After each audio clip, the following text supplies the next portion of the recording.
बिस्मिल्लाहिर्रहमानिर्रहीम। अस्सलाम वालेकुम नाज़रीन कराम, मैं हूं मखदूम शहाबुद्दीन और आप देख रहे हैं मेरा फेसबुक और यूट्यूब चैनल। उम्मीद करता हूं आप सब लोग बखैर वाफियत होंगे और जहां भी होंगे अपने अहले खाना समेत खुश भी होंगे और महफूज भी।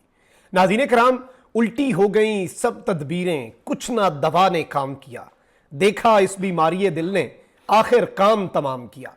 26वीं आईनी तरमीम और उस 26वीं आईनी तरमीम के लिए आइन और कानून का जनाजा उठाकर भी अवाम की नजर में इंतहाई गलाजत भरा गंद का टोकरा हुक्मरान इत्तेहाद ने खुद को साबित किया। लेकिन इस सब के बावजूद इस वक्त ये सब कुछ इन्हें उल्टा पड़ चुका है। काजी फाइज ईसा के जाते ही काजी फाइज ईसा के फैसले रिवर्स होना शुरू हो चुके हैं और आज बरोज सोमवार 28 अक्टूबर 2024 इंसाफ का तराजू जो कि काजी फाइज ईसा के दौर में इक्तदार के ऐवानों की जानिब झुक चुका था, आज वो तराजू बराबर हुआ है। जस्टिस जाहिया अफरीदी ने आज कमाल कर दिखाया है और जो सब कुछ इस वक्त रिपोर्ट हो रहा है ये सिर्फ टिप ऑफ द आइसबर्ग है। जो मैं एक्सक्लूसिव इनसाइड डिटेल्स आपके सामने रखने जा रहा हूं उसका आप अंदाजा भी नहीं कर सकते कि आज जस्टिस जाहिया अफरीदी की तरफ से जो फुल कोर्ट और फिर उसका एलामिया और उस एलामिये में क्या बातें थीं और क्या नहीं थीं और जो बातें कहकर उन्होंने नहीं कहीं वो भी आपके सामने रखूंगा। बिटवीन द लाइंस जो आज मैसेज कम्युनिकेट हुआ है, आज की रात इक्तदार के ऐवानों में ताकत के नशे में सरमस्त बैठे लोगों को नींद कोई नहीं आनी। एक्सक्लूसिव डिटेल्स है। इसके साथ ही साथ इमरान खान साहब की रिहाई के हवाले से पाकिस्तान तहरीक इंसाफ कल एक बहुत बड़ा सरप्राइज देने जा रही है, उसकी डिटेल्स भी है मेरे पास।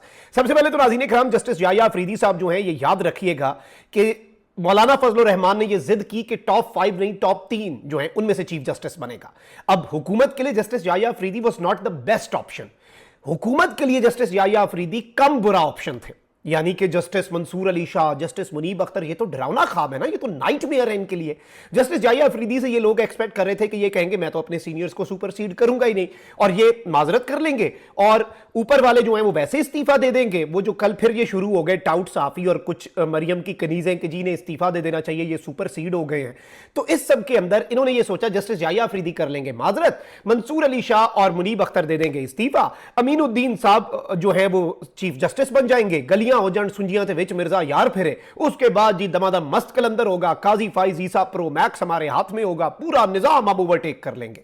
लेकिन वही जो मैंने शुरू में कहा, उल्टी हो गई सब तदबीरें, कुछ ना दवा ने काम किया। वो एक लतीफा भी बना हुआ है ना कि आप तावीज लेने जाएं कि महबूब कदमों में हो और महबूब गले पड़ जाए। तो अब यूं लग रहा है कि सुप्रीम कोर्ट ऑफ पाकिस्तान को कदमों में झुकाने के बजाय सुप्रीम कोर्ट अब इनके गले पड़ेगी, क्योंकि जस्टिस जाहिया अफरीदी साहब ने आते साथ जो कुछ किया, जस्टिस अमीनुद्दीन को भेजा, रिवर्स किए काजी के फैसले, और आज जो फुल कोर्ट इजलास बुलाया गया उसके हवाले से शुरू में ही हमें जराए ने यह बता दिया और मैंने आपके सामने डिटेल्स रखी कि जजेस के तहफ्फुजात समेत मुख्तलिफ अदालती उमूर जो है उन पर इस पर डिस्कशन होनी थी और जस्टिस जाहिया अफरीदी की सरबराही में यह पहला फुल कोर्ट था। अब जरा आप मेरे 2 दिन पुराने ब्लॉग पे जाएं, मैंने आपको बताया था कि जब justice Yahya Afridi high court के चीफ जस्टिस थे ये तवातर से फुल कोर्ट इजलास बुलाया करते थे। ये अब एक ट्रेडिशन बन जाएगा सुप्रीम कोर्ट का और यकीन माने आज वही हुआ है। आज एलामिया के अंदर भी ये बातें जो हैं ये लिख दी गई हैं। मैं एलामिया आपको एज इट इज पढ़ के पहले सुना देता हूं। चीफ जस्टिस जाहिया अफरीदी की सरबराही में फुल कोर्ट इजलास का एलामिया जारी किया गया। इजलास में सुप्रीम कोर्ट की कारकर्दगी और बैकलॉग जो है केसेस का वो खत्म करने पर बात हुई। एलामिया के मुताबिक तमाम जजेस ने शिरकत की और बैरून मुल्क मौजूद जस्टिस मंसूर अली शाह बजरिया वीडियो लिंक इजलास में शरीक हुए। ये इतना बड़ा मूव है, आप अंदाजा भी नहीं कर सकते। ये एतमाद होता है ना, ये वोट ऑफ कॉन्फिडेंस है जस्टिस मंसूर अली शाह साहब का, सीनियर प्यूनी जज, सुप्रीम कोर्ट के सीनियर मोस्ट जज का। ये अदम एतमाद नहीं है जो काजी पे होते थे।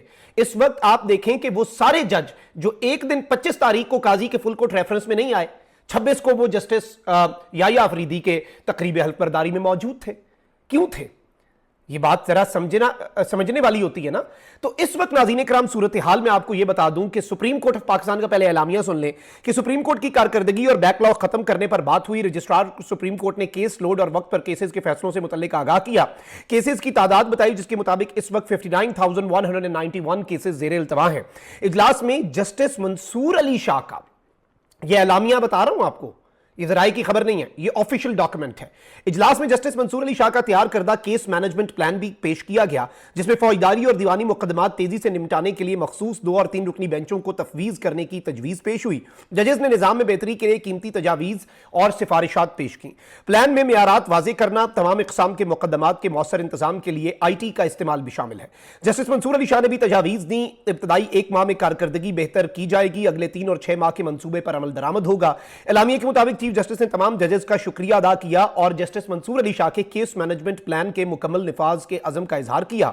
और अब सुप्रीम कोर्ट के फुल कोर्ट का इजलास हर महीने हुआ करेगा और अगला इजलास जो है वो 2 दिसंबर को मुनक्किद किया जाएगा, यानी कि अब फुल कोर्ट पे फुल कोर्ट होगा। अब ये तो हो गया एलामिया, अब बड़े आगे। आज कैसे इंसाफ का तराजू जो है वो जस्टिस याह्या अफरीदी साहब ने बराबर किया है और अब आईनी बेंच और आईनी, ये सारे प्लान इनके बढ़ते हुए मुझे नजर आ रहे हैं।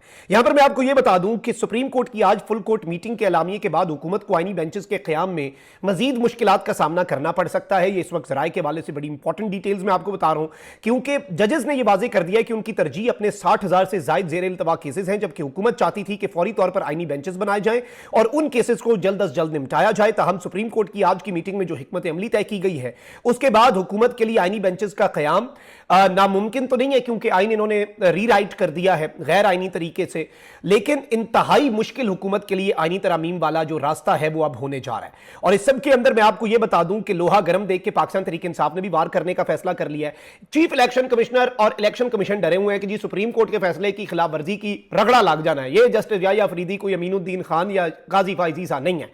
अब जी वो कह रहे हैं कि हम तो नशिस्तें भाई सुप्रीम कोर्ट के मुताबिक दे देंगे पीटीआई को। पीटीआई ने क्या किया, तौहीन अदालत की दरखास्त लेके सुप्रीम कोर्ट चले गए कि फौरी फैसले पे अमल दरामद कराएं या इस पे तौहीन अदालत लगाएं। क्यों नहीं अमल कर रहा, क्यों नहीं नशिस्तें दे रहा? अब नशिस्तें as soon as possible PTI क्यों लेना चाह रही है? क्योंकि इन्होंने 27वीं यानी तरमीम की वारदात डाल दी है। 26वीं से तो इनका हुआ कुछ नहीं, बना ही कुछ नहीं, उजड़ गए, लुट गए, बर्बाद हो गए। और वही बात है ना कि वल्लाहु खैरुल माकिरीन, और अल्लाह सबसे बेहतर तदबीर करने वाला है। जमीन पर खुदा बन के दंदनाते फिरने वालों के मंसूबे, फिर एक अल्लाह का भी तो मंसूबा है ना। सब कुछ करने के बावजूद भी नाकामी इनका मुकद्दर है। पिछले 3 साल से और इनके साथ हुआ क्या? गंदे हुए हैं ना, सिर्फ कोई एक मंसूबा जो इनका कामयाब हुआ हो। वही बात हो गई कि ताकतें तुम्हारी हैं और खुदा हमारा है, अक्स पर ना इतराओ, आईना हमारा है।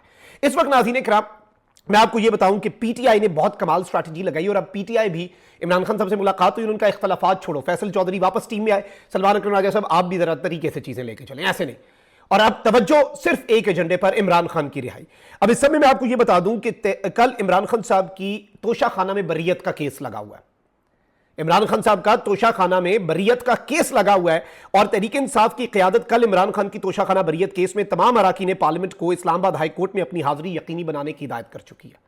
यानी all the members of parliament will be present in Islamabad high court जब इमरान खान साहब का बरियत का केस लगा होगा। बुशरा बीबी बरी हो चुकी हैं, जमानत पे हैं।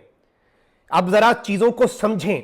पीटीआई ने जब देखा है कि माहौल बन चुका है, प्रेशर बिल्डअप हो रहा है, मजीद प्रेशर, और ये ऐसे ही आगे बढ़ना होगा। और वहीं दूसरी जानिब जस्टिस याह्या अफरीदी साहब कमाल कर दिया। एक और सरप्राइज पीटीआई का आप ये देखें कि दिसंबर से आज तक केस मुकर्रर नहीं हुआ। सुप्रीम कोर्ट में 9 मई के मुल्जिमान का फौजी अदालतों में ट्रायल के केस की जल्द समाअत की दरखास्त दायर कर दी गई है कि मिलिट्री कोर्ट वाला मामला भी टपाएं, बस 9 मई वाला ये जल्दी करें।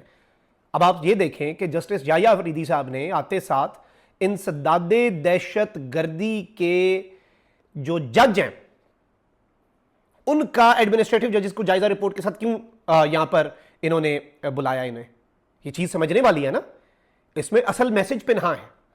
ये भी 9 मई के साथ लिंक होगा। अब तो बात निकलेगी तो बहुत दूर तलक जाएगी, केसेस का बैकलॉग खत्म होगा। अब एक सवाल यहां पे जरूर है जो कि इंशाल्लाह जस्टिस याह्या अफरीदी साहब एड्रेस करेंगे। हर बेंच के पास इस हफ्ते 150 से ज्यादा केस हैं और वो 2 जजेस जो काजी एडहॉक जज लाया, जो पेंशन भी ले रहे हैं रिटायर जज की और तनख्वाह भी ले रहे हैं सुप्रीम कोर्ट के हाजिर सर्विस जज की, उनके पास आधे केस लगे हुए हैं। तो उम्मीद है जरा उन्हें भी जरा केसों की फाइलें पकड़ाएं और कहें कि बैकलॉग तो खत्म करो ना, जेड़ा काम में उन्होंने करो। काजी जो मर्जी आपको जिस काम के लिए लाया, जो बताया था वो काम भी सबको काम करना पड़ेगा। और इस वक्त देखें, अल्लाह बेहतर जानता है चीजों को। मैं ये नहीं कह सकता, मैं जस्टिस याह्या अफरीदी साहब के दिल का हाल मैं नहीं जानता। काजी साहब से भी लोगों को बड़ी उम्मीदें थी, लेकिन हम सिर्फ इंडिकेटर्स देख सकते हैं कि अभी तक जो चल रहा है उसमें क्या है। और वो ये चीजें हैं जो आपके सामने रखना बहुत जरूरी थी। कमेंट सेक्शन में राय का इज़हार जरूर करें। अपना बहुत ख्याल रखें। अल्लाह निगहबान। पाकिस्तान जिंदाबाद।